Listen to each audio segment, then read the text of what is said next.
आज की वीडियो में हम निकोला टेस्ला के लाइफ से कुछ इंपॉर्टेंट लाइफ लेसन सीखेंगे। तो चलिए कुछ नया सीखते हैं। सबकॉन्शियस माइंड की शक्ति केवल इंटेलेक्ट या बुद्धि तक सीमित ना होकर पूरे शरीर पर काम करती है। निकोला टेस्ला के पिता चाहते थे कि उनका होशियार बेटा पादरी बनकर रिलीजन और फिलॉसफी को आगे बढ़ाए, लेकिन टेस्ला बचपन से साइंस में जाना चाहते थे। फिर एक बार किशोरावस्था में टेस्ला को कॉलेरा हो गया और उनकी मरणासन स्थिति हो गई। तब उनके पिता ने टेस्ला के पास आकर कहा, तुम जल्दी ठीक हो जाओ, फिर तुम जो चाहो बन सकते हो। चाहो तो मैं तुम्हारा एडमिशन इंजीनियरिंग में करवा दूंगा।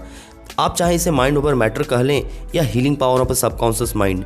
निकोला टेस्ला कुछ ही दिनों में अच्छे हो गए। तो सवाल ये है कि आप और मैं अपने अंदर ये शक्ति कैसे विकसित कर सकते हैं। अपनी ऑटोबायोग्राफी में निकोला टेस्ला बताते हैं कि हर दिन सुबह उनके पिता उनकी मेमोरी और रीजनिंग स्किल को तेज करने के लिए उन्हें कुछ एक्सरसाइज देते थे, जैसे एक दूसरे के मन में चल रहे विचारों का अंदाज़ा लगाना, एक बार सुनने के बाद लंबे सेंटेंसेस रिपीट करना। इस अभ्यास के चलते वे अपनी कंसंट्रेशन और इमेजिनेशन की पावर को भी विकसित कर पाए, जिसके साथ उनकी विजुअलाइजेशन की भी शक्ति विकसित होती चली गई। अगली बात जो टेस्ला कहते हैं, दुनिया में अधिकतर लोग बाहरी चिंतन में फंसे हुए हैं। उनको शायद नहीं पता है कि उनके अंदर असीम शक्ति काम कर रही है। टेस्ला कहते हैं, मैं जितने भी इन्वेस्टर से मिलता हूं उनमें धैर्य की कमी होती है। ये लोग किसी भी कल्पना को अपने अंदर रोक कर उसे नज़दीक से देखना पसंद नहीं करते। अगर लोग ऐसा कर लें तो वे नए आइडिया को काम करता हुआ महसूस कर सकते हैं और अपने पैसे और समय का नुकसान बचा सकते हैं। निकोला टेस्ला अगली बात कहते हैं, be alone that is the secret of invention.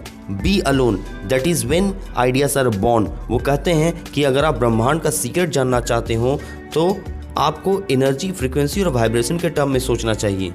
आपका कॉन्शियस माइंड एक रिसीवर है और एक सोर्स है जहां ब्रह्मांड की सारी नॉलेज प्रकट होती है। इसे संपर्क करने के लिए आपका शांत और सचेत रहना बहुत जरूरी है। Big vision, unselfish motive. Tesla कहते हैं, मैंने अपनी सारी पूंजी एक्सपेरिमेंट में लगा दी जिससे मैं नई खोज कर सकूं और मानवता की तरक्की हो। यही है हमारा अगला पॉइंट। बॉब प्रॉक्टर अपनी किताब में कहते हैं, सबकॉन्शियस माइंड की असीमित पावर और गाइडेंस अनसेल्फिश माइंड की तरफ बढ़ती है।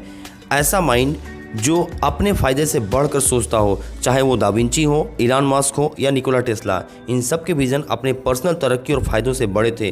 अगर आपका गोल अपने खुद के लिए पैसा कमाने के बजाय अपने साथ के लोगों, अपने समाज या इंसानियत के लिए बेहतर करना है, तो आपके पास आइडियाज़, अपॉर्चुनिटी और इंट्यूशन ज़्यादा आएंगे। जब आपके मन में डाउट नहीं होते तब आप बहुत इंटेंस हो जाते हैं।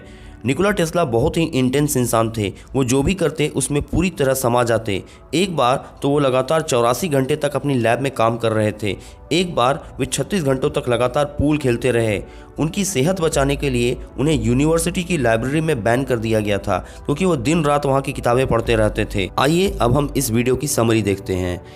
इस वीडियो में ऐसी कौन सी खास बात है जिन्हें हमें अपनी डायरी में नोट करनी चाहिए और अपनी लाइफ में इम्प्लीमेंट करनी चाहिए।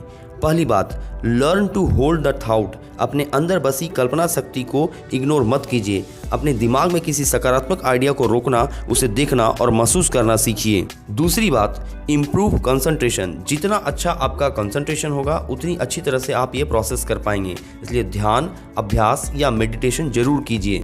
तीसरी बात, बी अलोन, कीप क्वाइट। हमारा कॉन्शियस माइंड एक रिसीवर है और एक सोर्स है जहां से ब्रह्मांड की सारी नॉलेज प्रकट होती है। आपको बस शांत और सचेत रहने की जरूरत है। चौथी बात, big vision, unselfish motive. Subconscious mind की असीमित पावर और गाइडेंस अनसेल्फिश माइंड की तरफ बहती है। ऐसा माइंड जो अपने से बढ़कर सोचता हो। तो अपने विजन में हमेशा दूसरों की भलाई की बात सोचिए।